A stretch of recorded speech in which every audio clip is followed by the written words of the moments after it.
Bonsoir, ou plutôt bonjour, et bienvenue dans cette nouvelle saison de Sombre Machination. Je suis avec CC Trouille et Sir Mascox, et nous sommes dans une saison un petit peu moderne, dans une voiture, comme vous pouvez le voir. Nous serons donc en novembre 2024 aux États-Unis d'Amérique du Nord, et voici les personnages. Carter Madigan, 45 ans, catholique irlandais, il vient d'un milieu pauvre. Il a démarré sa carrière d'assassin professionnel grâce à son mentor, Bob Taylor. Il a travaillé avec Helena Barnes pendant quelques années il y a 10 ans de cela. Leur collaboration s'est achevée lorsqu'Helena a fui une mission, laissant Carter dans la merde. Heureusement, son mentor Bob Taylor était là pour le sauver. Après 20 ans de carrière, Carter a accumulé pas mal de blessures et compte s'arrêter bientôt. Helena Barnes, 35 ans. Fille d'une riche famille. Sa carrière de tueuse à gages a démarré lorsqu'elle a réalisé qu'elle y gagnerait mieux sa vie que dans l'espionnage. Elle a lancé sa carrière grâce à Carter Madigan. Elle l'a laissé pour mort suite à une mission en France qu'elle a fui. Il y a 2 ans, elle a été lourdement blessée quand un contrat a été mis sur sa tête. Elle reprend doucement les assassinats, s'étant à peine remise de ses blessures. Carter Madigan, tu es en train d'attendre. Tu n'attends pas n'importe qui, tu as rendez-vous avec ton fixeur, Sheldon. Tu es à l'heure actuelle à Chicago, devant un de ces grands hôtels de luxe. Mais tu n'as pas rendez-vous à l'intérieur, c'est une limousine qui arrive. Pas n'importe laquelle. C'est une limousine faite sur mesure. Tu y es déjà rentré plusieurs fois, et à chaque fois, c'est un moment assez particulier de luxe et un aspect un peu impressionnant. Tu rentres donc dans la limousine. Dedans, tout est en bois, en bronze. Et Sheldon est là. Sheldon, c'est ton fixeur depuis maintenant pas mal de temps. C'est un gars de la vieille époque. C'est un vieux de la vieille. Il doit avoir plus de 60 ans, peut-être même 70, tu vois. Tu sais pas trop. Il est élégant, même si il pue le cigare. Il ne te dit pas bonjour. Et tu sais qu'il ne te dit pas bonjour. C'est pas une question de politesse, c'est une question de superstition. Il t'a déjà expliqué, t'as jamais bien compris. Il t'a parlé d'une histoire, du fait que si tu dis bonjour et que tu passes pas une bonne journée, alors ça te condamne à passer une mauvaise journée. Enfin bref, t'as écouté que d'une oreille la fois où il t'avait raconté ces sornettes-là. Tu t'en fous un petit peu. Il te regarde, un peu de haut en bas, et il fait... T'as pris un petit coup de vieux. Bah pas toi. Bon, écoute. J'ai une mission un peu critique. Pour toi, ça doit être fini rapidement. C'est-à-dire ? Écoute, avant de te parler de la mission, déjà je vais te dire, c'est bien payé. Je sais que t'es un peu... Voilà, c'est bien payé, mais c'est avec quelqu'un de... Allez, crache le morceau de 2, comment C'est avec un fantôme du passé, on va dire. Un fantôme du passé. Helena Barnes. Ah, ouais. Parce qu'elle est pas morte, du coup. Apparemment non. Écoute, la mission, c'est avec elle ou ça y est pas. C'est vraiment très bien payé. Très très bien payé. Bah mieux que les dernières que t'as fait et mieux que les autres que je peux te proposer. Et je vais être honnête, les autres que je peux te proposer, je te les proposerai de toute façon pas. Parce que tu le sais aussi bien que moi. Ouais. T'es plus... Oui, c'est bon, allez. Envoie la mission. Écoute... On va s'occuper de Barnes, ça sait faire. Oh.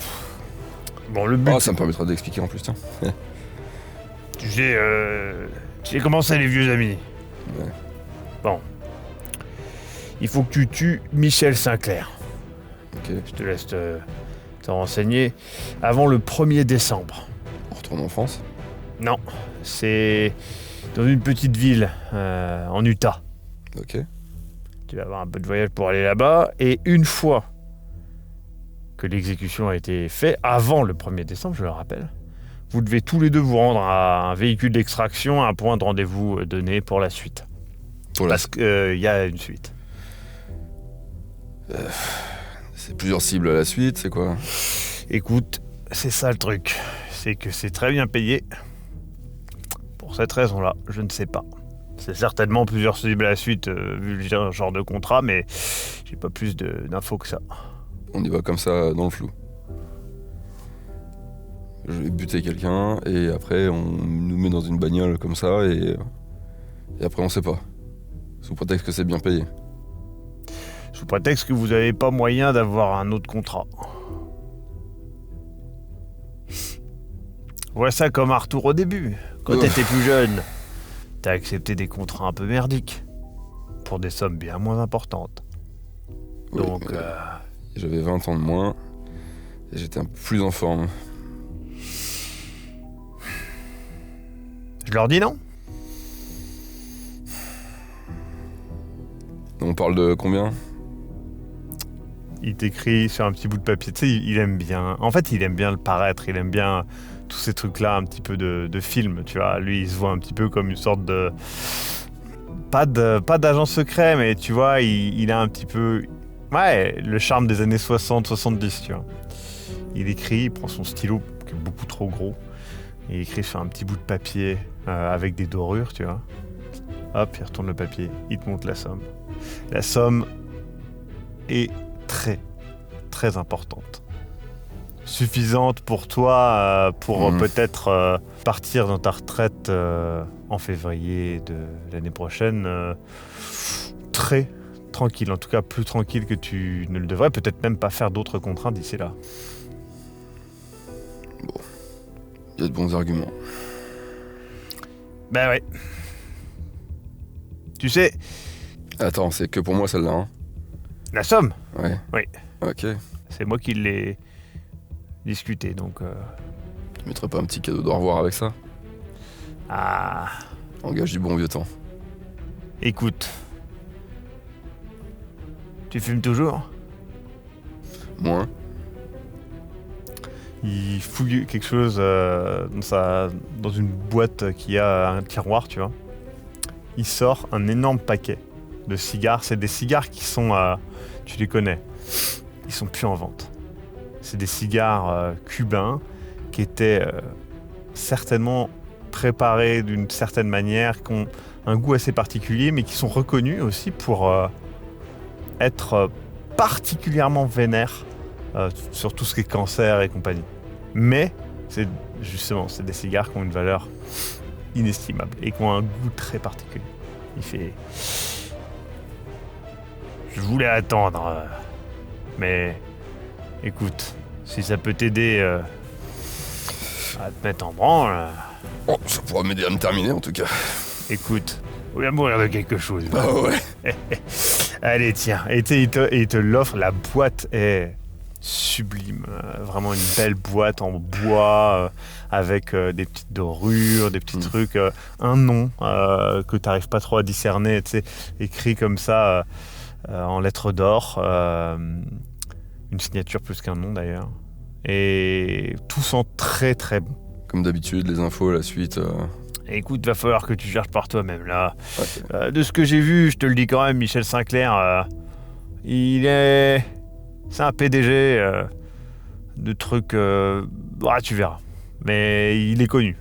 C'est pas... Voilà, c'est pas un mec inconnu, quoi. Il est blindé, je suppose. Il est blindé. Ouais. Tous les coups, il est bien surveillé aussi, lui. Tu verras ça, de toute façon. C'est ton taf, t'es habitué. Ouais. Bon, Allez, ça m'a fait plaisir de revoir. Ouais. Peut-être la dernière, hein. Ah. Au pire, on ira se faire un golf. Ouais. Allez, va. Tu veux que je te dépose quelque part ? À l'aéroport, peut-être ? Ouais. Ok. Il tape à la vitre se baisse. Oui, monsieur. Et hop, un petit échange et tout. Et vous rediscutez sur le chemin. Il te fait écouter une musique de Frank Sinatra. Enfin, il est très vieux jeu, tu vois. Mais ça a un charme que t'aimes bien quand même, parce que toi aussi t'es un petit peu vieux jeu.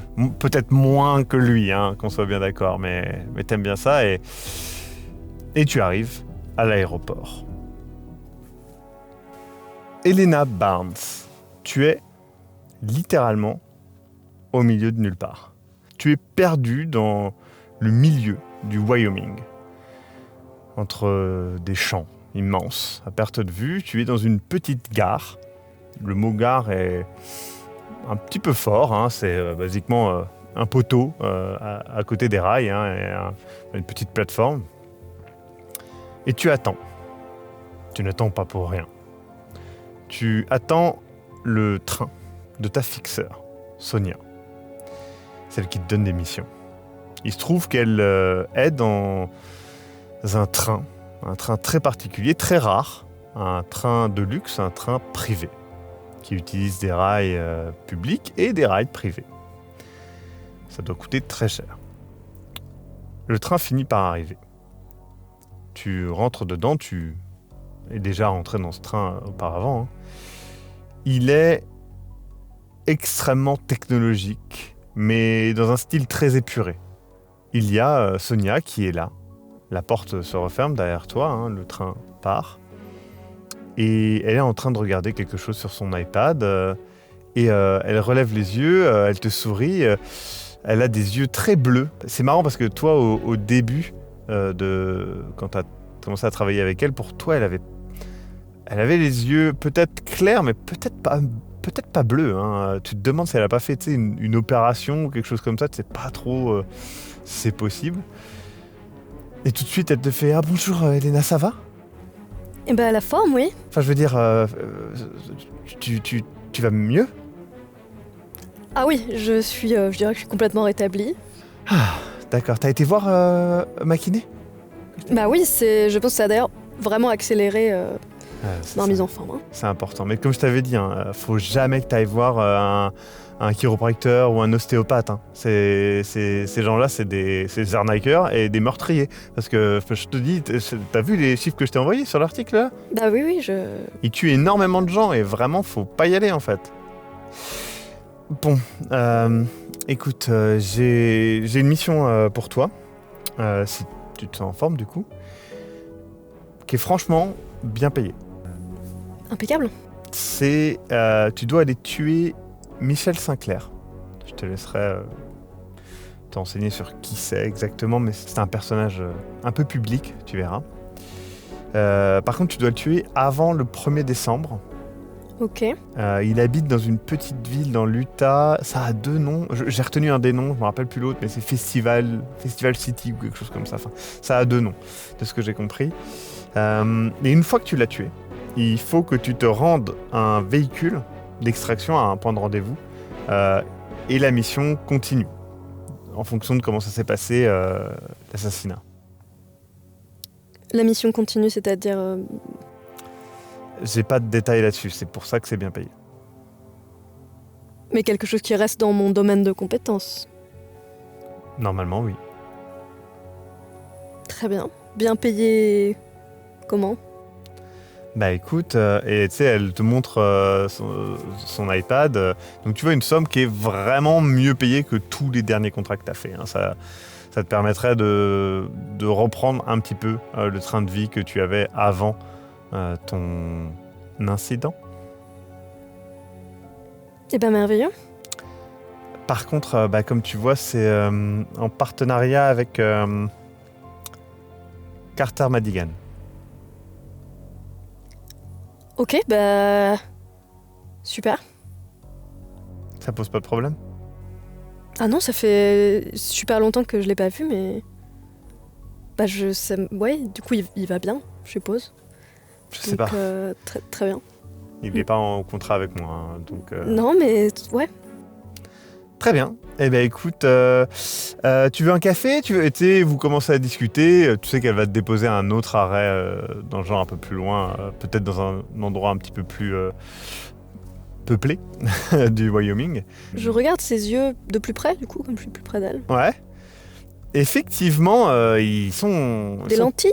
Non, c'est pas des lentilles. C'est sûr que non. Tu as déjà vu des lentilles, tu en as déjà porté pour des missions notamment. Oui, c'est pour ça. Non. Là, il y a cette profondeur que tu n'aurais pas sur une lentille. Ou bien c'est des lentilles 3D comme tu n'as jamais vu, quoi. Non, ça semble C'est assez ce que je vieux. me dis, elle est très férue de technologie, donc peut-être...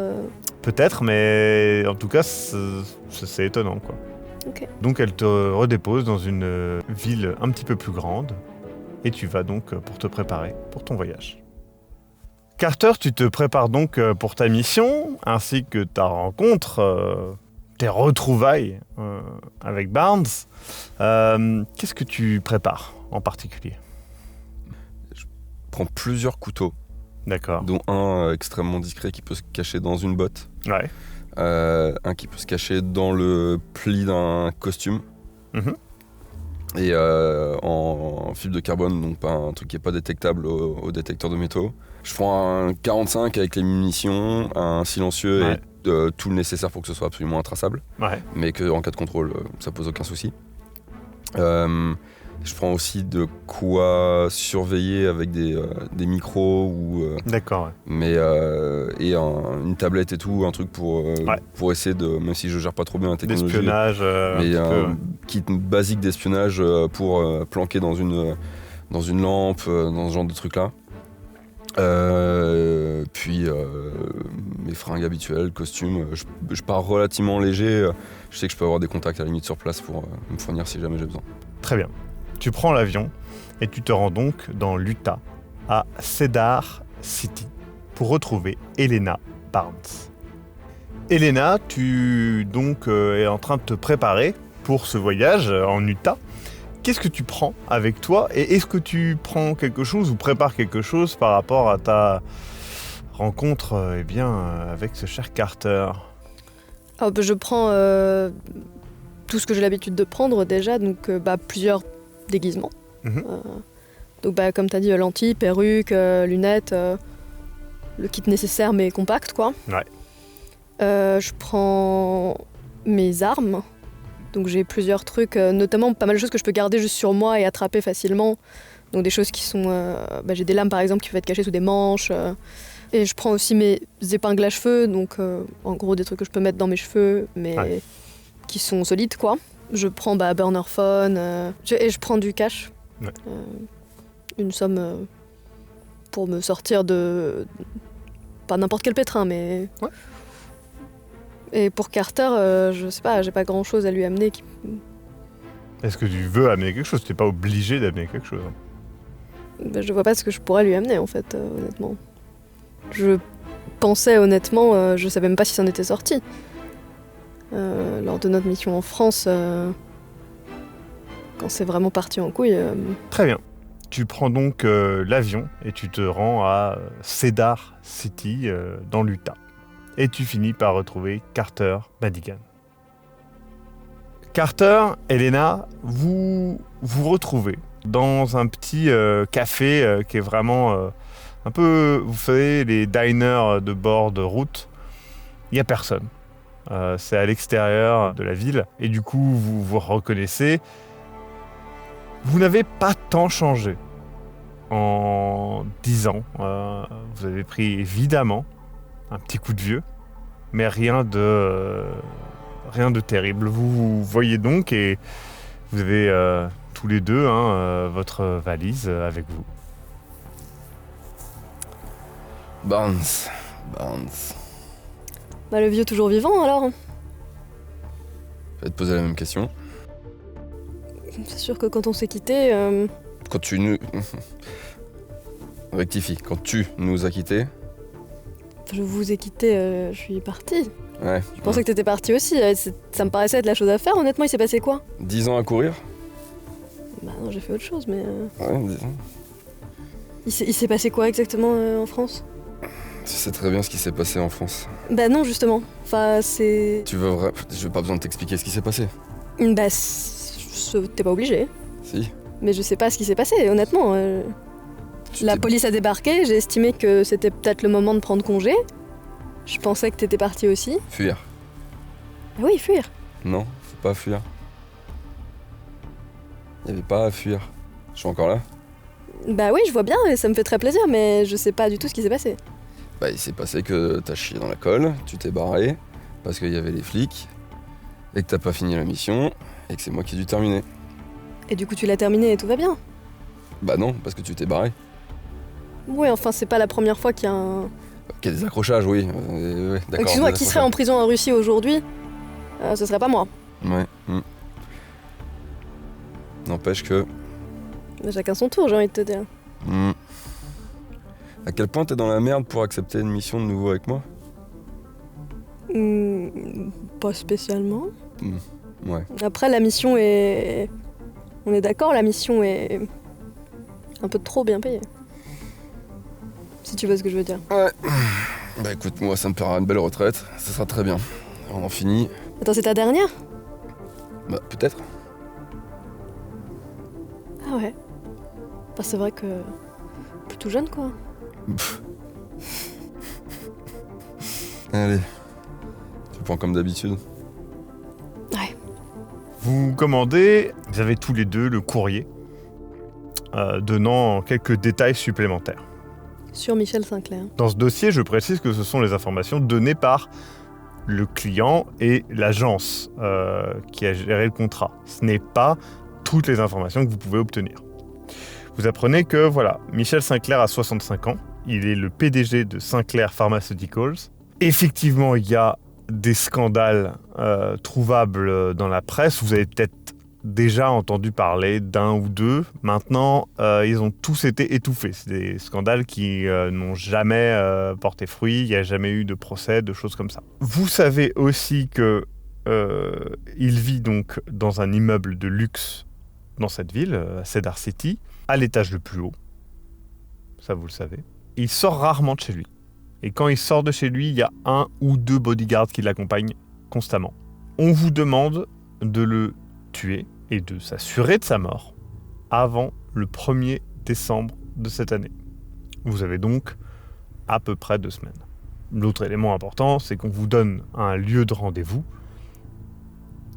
et un numéro de téléphone qu'il faudra joindre une fois que c'est fait pour aller à ce lieu de rendez-vous et être extrait, comme on dit, de cette mission.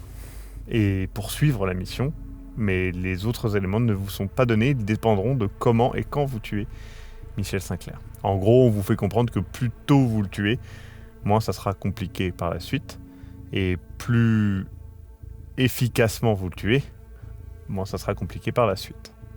Vous pouvez bien évidemment faire vos propres recherches, vos propres observations, etc. Et vous le tuez comme vous le souhaitez. Est-ce qu'il y a, en termes de détails par rapport à la cible, à part l'élément de l'extraction, est-ce que c'est moins de détails que d'habitude? Ou c'est un peu C'est très très variable.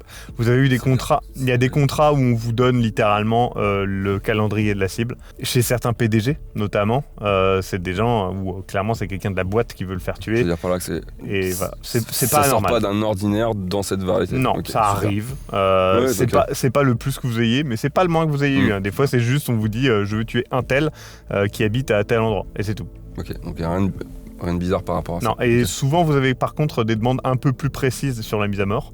Là, c'est juste Fumez-le, quoi. tuez-le et vérifiez qu'il est mort. Donc, c'est vrai que vous pouvez pas le tuer au sniper, par exemple. Oui, mais on suppose que ce serait quand même peut-être mieux de faire passer ça pour un accident. Éventuellement. L'immeuble est... Est-ce qu'on a vraiment besoin que ce soit un accident?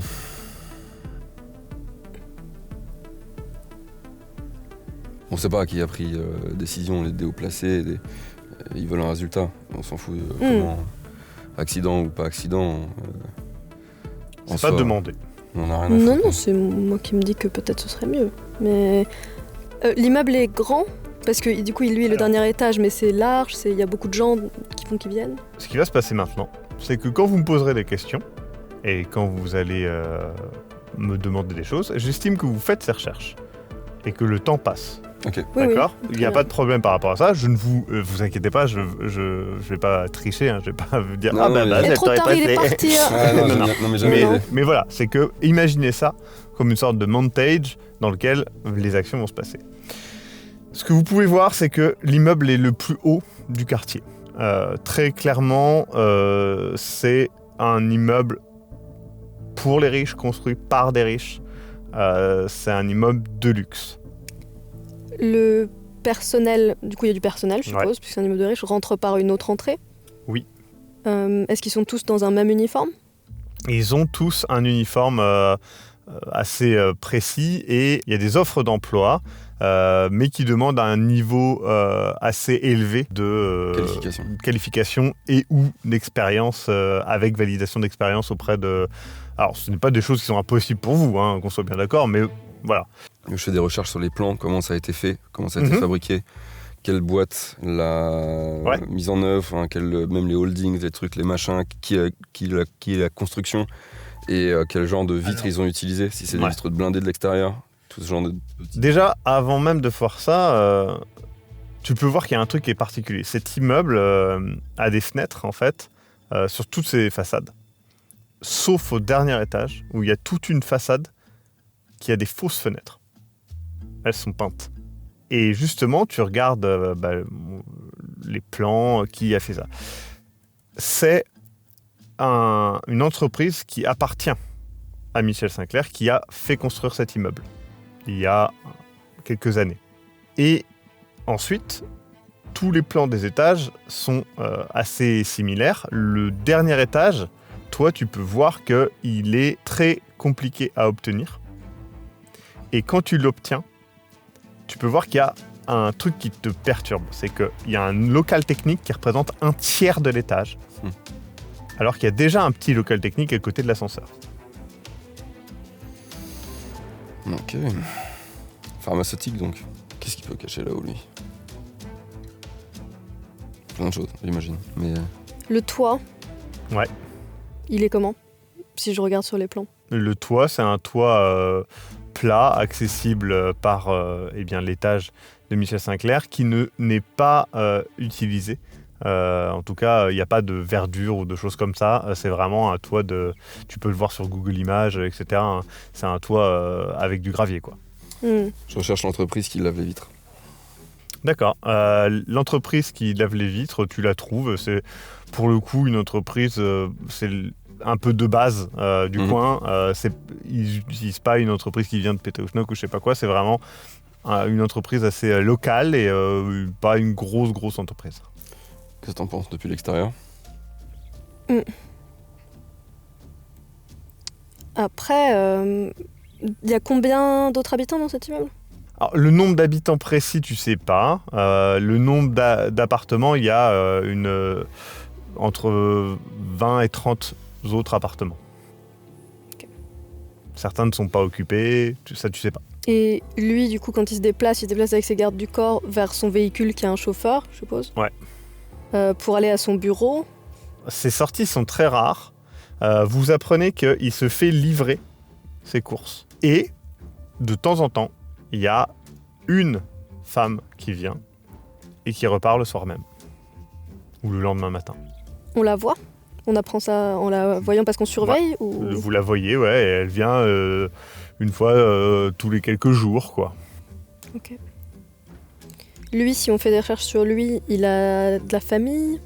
Michel Sinclair est un personnage assez secret. Vous apprenez que, c'est le PDG de Sinclair Pharmaceuticals, il est né le 1er décembre 1959, et il est mêlé à beaucoup de scandales avec son entreprise, mais lui aussi. Des scandales de gens qui se plaignent de harcèlement, de choses comme ça, et ça disparaît toujours dans l'œuf. Avec des excuses publiques souvent de la personne qui a accusé, etc. Enfin, c'est clairement quelqu'un qui a suffisamment de thunes pour acheter des gens très facilement. Et il y a des rumeurs qui disent qu'il trempe dans l'occulte et dans une secte en particulier. Cette secte n'est jamais citée. Il y a des gens qui la comparent à la fameuse secte de Californie, avec les hiboux dans la forêt, etc. Mais le Bohemian Club qui se réunit au Bohemian Grove, c'est ce même genre de secte, groupuscule un peu occulte. Beaucoup de choses sont dites, Qu'est-ce qui est vrai, qu'est-ce qui est faux, vous savez pas trop. Honnêtement, ça... Ouais, peut-être. Peut-être qu'il en fait partie. Bon. Ok. Ça va être compliqué de rentrer, ça va être compliqué de sortir. Bon, Alors, je pense que même si on se fait pas engager, se faire passer pour du personnel de nettoyage, c'est possible. On peut toujours soudoyer quelqu'un, essayer de récupérer un uniforme, un badge. pas compliqué. Moi, ma question, c'est de me dire si c'est blindé là-haut. Et si jamais il se protège de quelque chose, il a bien des moyens, soit de rester à l'intérieur longtemps et de se protéger, soit un moyen de s'enfuir. Tu montes pas un immeuble avec des fausses fenêtres et compagnie si t'as pas des trucs Mais il à y a cacher. qu'une façade où il y a des fausses fenêtres, donc le reste de son appart doit être normal. La façade où il y a les fausses fenêtres correspond au local technique. Enfin, au Donc, local je pense technique. que Et son appart, par contre, son appartement il y a des est- fenêtres, elle il y est a des normal, fenêtres à son je appart. pense Non. que- Ok. Mhm. Ou alors on tente les gens qui livrent ses courses, mais ça c'est un petit peu risqué dans le sens où si ça se trouve il envoie quelqu'un descendre les chercher et Oui, c'est on certainement sait ça. pas trop. Alors que du personnel de nettoyage qui se balade dans l'immeuble, personne fait jamais attention aux gens qui nettoient. Mhm. Moi, ça me va pour rentrer. Après, la Moi je question, peux faire c'est ça. Après, une fois est-ce qu'il y a dedans, des caméras de surveillance et des trucs comme ça dans leur... Alors, il y a des caméras de surveillance à l'entrée, mais pas à l'intérieur. Entrer dedans en tant que personnel, c'est pas un problème. Maintenant, c'est qu'est-ce qu'on fait à l'intérieur, comment on procède. Eh ben on le tue. Super, mais comment on le tue? On peut saboter l'ascenseur, mais il y va certainement rarement là-dedans. Il a le penthouse en plus, je pense que l'ascenseur, je pense qu'il y va souvent, parce qu'à mon avis l'ascenseur s'ouvre... On voit Directement. sur les plans si l'ascenseur s'ouvre chez lui ou pas. L'ascenseur s'ouvre dans un petit couloir avant d'être chez lui. Ouais. Et il y a un escalier, qui est l'escalier central, hein, tout simplement, qui amène aussi. Mhm. Donc, C'est un couloir, on peut l'attendre là, du coup. Et c'est deux gardes du corps, quoi, mais... Alors, les gardes du corps, souvent, le rejoignent à l'extérieur du bâtiment. D'accord. Je pense que le couloir d'en haut, du coup, est... Comme ça, on n'a pas à rentrer jusque chez lui. Si on doit pas faire passer ça pour un... Après, ça serait peut-être mieux. Mais bon, comment on procède? Est-ce qu'on pourrait... il pourrait Tu tomber peux. dans les escaliers. Ça arrive quand on a cet âge-là. Terrible, tragique. Hmm. Ou une faute de l'ascenseur qui vient s'écraser au sol. Terrible, ça arrive. Alors moi, je suis pas, comment on dit, ascenseuriste. Du coup, j'avoue que je sais pas comment on fait ça. Je pense qu'on dit technicien d'ascenseur. Ingénieur en ascenserie. Ouais, mais je sais pas en fait faire ça. Bah, Tu sais faire ça? Petite charge contrôlée au niveau des câbles, ça tombe. Qui c'est qui peut crocheter des serrures entre nous deux? Vous deux. Nous deux? Ok. On rentre en tant que personnel, on prend des escaliers, toc toc toc, bonjour monsieur, boum boum, au revoir. Boum boum, c'était pour 2 balles dans la tête.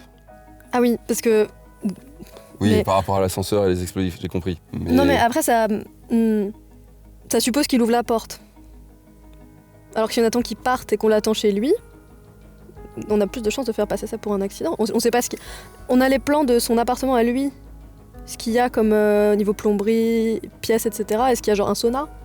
Il y a Non. un sauna chez lui, il a une salle de bain, je suppose. Il a, avec, il a 2 salles de bain, enfin c'est vraiment un grand Ouais. appart. Hein.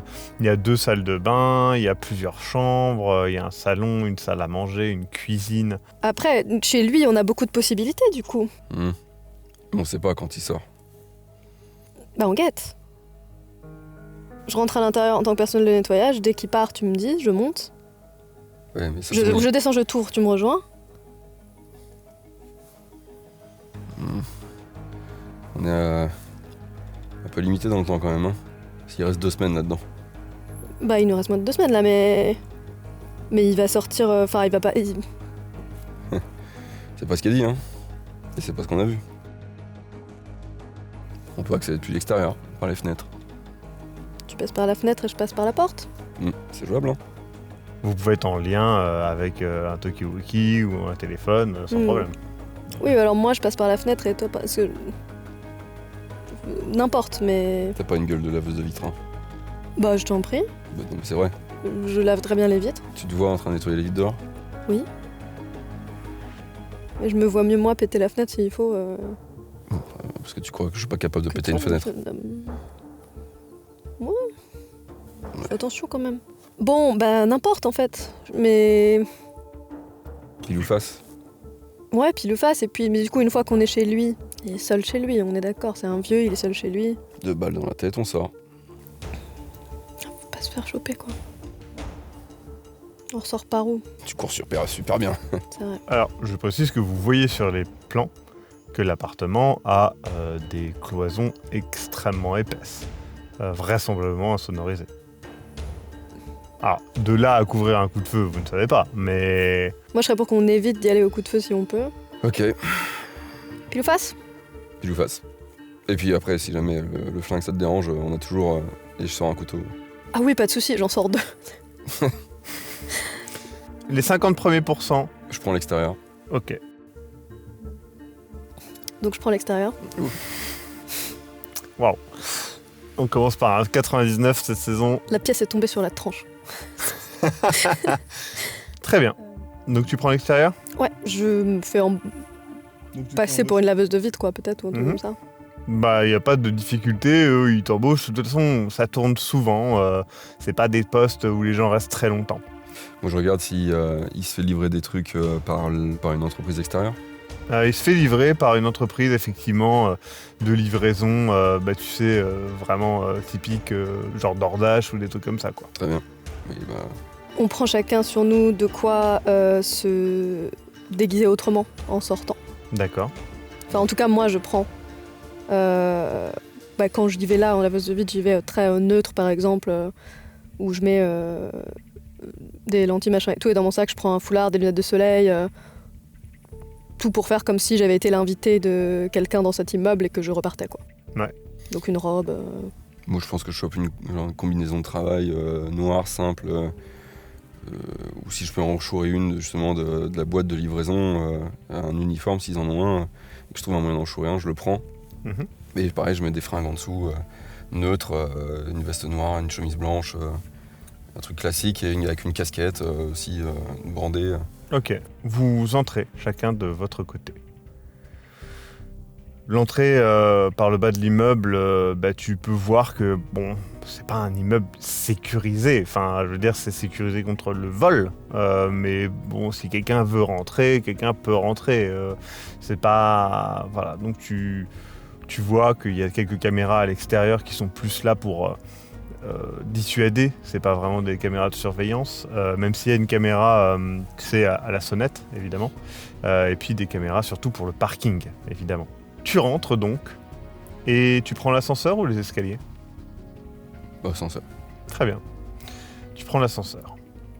Toi, tu te fais engager, comme j'ai dit, sans trop de difficultés. Donc tu fais en sorte d'avoir le chantier cité. C'est pas très simple de convaincre les gens. Donc tu dois utiliser un petit peu de ta tchatch. Pas de souci. Et finalement, du coup, on te laisse en charge de ce chantier-là. Donc tu montes, j'estime que vous arrivez à peu près au même moment, vous arrangez, hein, bien évidemment. Pour moi, l'idée, c'est quand je vais sonner à la porte, c'est le moment où tu rentres. Ok. Tu ne le vois pas dans son appartement. Alors, t'as pas accès à toutes les pièces, hein, encore une fois. Les fenêtres sont comment? Les fenêtres sont très épaisses, mais n'ont pas l'air blindées à proprement parler. Je peux essayer d'en ouvrir une. Je Peut-être qu'il y en a pense- une qui est entrouverte, qui a mal été fermée. Mhm. Je fais le tour, en gros, je regarde Ouais, s'il y ouais. a une fenêtre qui est... Il devrait même y avoir des trucs de sécurité anti-incendie qui s'ouvrent automatiquement.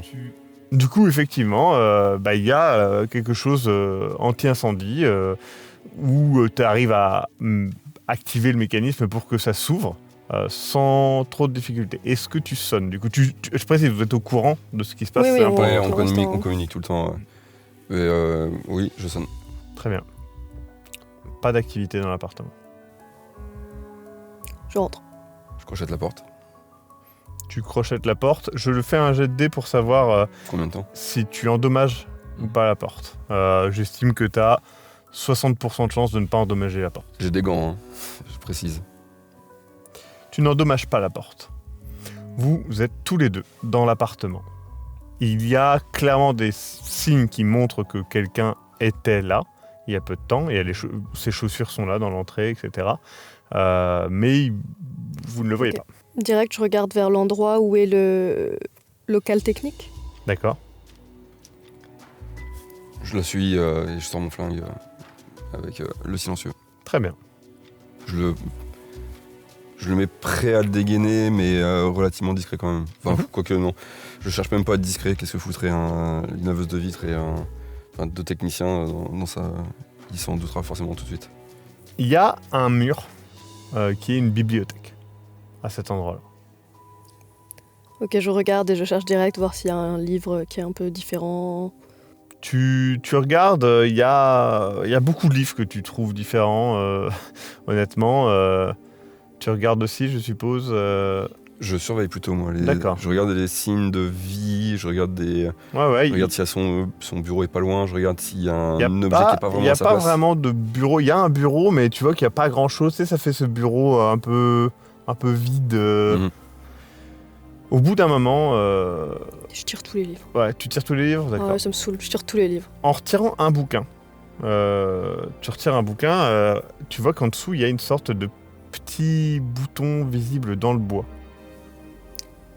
Ah mais les riz, c'est vraiment tous les mêmes, quoi. Les portes cachées derrière la bibliothèque et toutes ces merdes, et j'appuie sur le bouton. D'accord. Il est vraiment planqué dans la bibliothèque encore? Ouais.